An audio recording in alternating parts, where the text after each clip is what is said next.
J'ai accompagné de nombreux mourants dans ma famille et au-delà, certains même en soins palliatifs. Je garde en mémoire le souvenir cuisant de la déception de ceux qui savaient qu'ils n'allaient pas mourir comme ils le souhaitaient.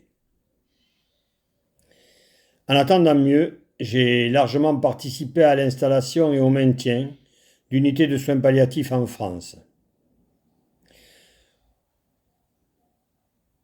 La dernière, il y a 15 ans dans l'Aisne, a été inaugurée par Marie de Henzel, avec laquelle je ne suis plus totalement d'accord sur la fin de vie. Je suis membre du comité laïcité du Lot, qui a récemment organisé à Figeac une réunion sur ce sujet pesant, qui mérite que nous apportions toutes et tous notre pierre à l'édifice à reconstruire. Le jour même de la fête votive de Figeac, cette conférence de Pierre Juston de l'ADMD Toulouse a rassemblé environ 100 personnes, dont un prêtre, qui, comme il convient, a su faire valoir son opinion et celle du clergé, qui n'est bien évidemment pas la nôtre. Pour le comité laïcité et moi-même, je souhaite dire ici que nous sommes toutes et tous d'accord pour que la loi Leonetti, un pis-aller, soit modifiée de telle façon que la nouvelle loi laisse tous les Français libres de mourir selon leur choix, chez eux ou en institution, par l'euthanasie, le suicide assisté, les soins palliatifs et la patience. Nous souhaitons également que l'accompagnement à la fin de vie de chacun soit considéré comme un soin et qu'à ce titre, les institutions et les professionnels de santé qui dispenseront ce dernier soient bel et bien formés en conséquence.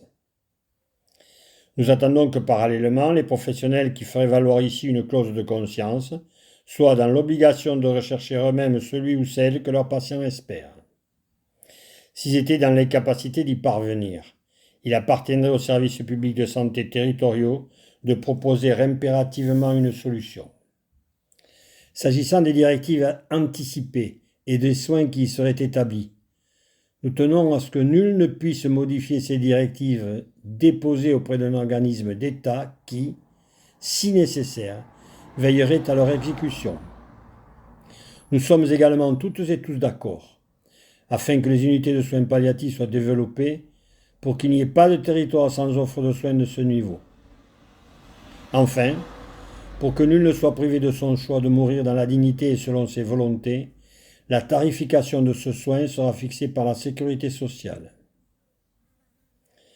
À titre personnel, pour ne pas laisser au seul soignant la responsabilité de donner la mort, selon des conditions à définir par le législateur, s'il était permis de le faire à de simples citoyens formés à cette aide, je suis personnellement volontaire pour être membre de cette cohorte que j'appelle de mes vœux. J'ai dit.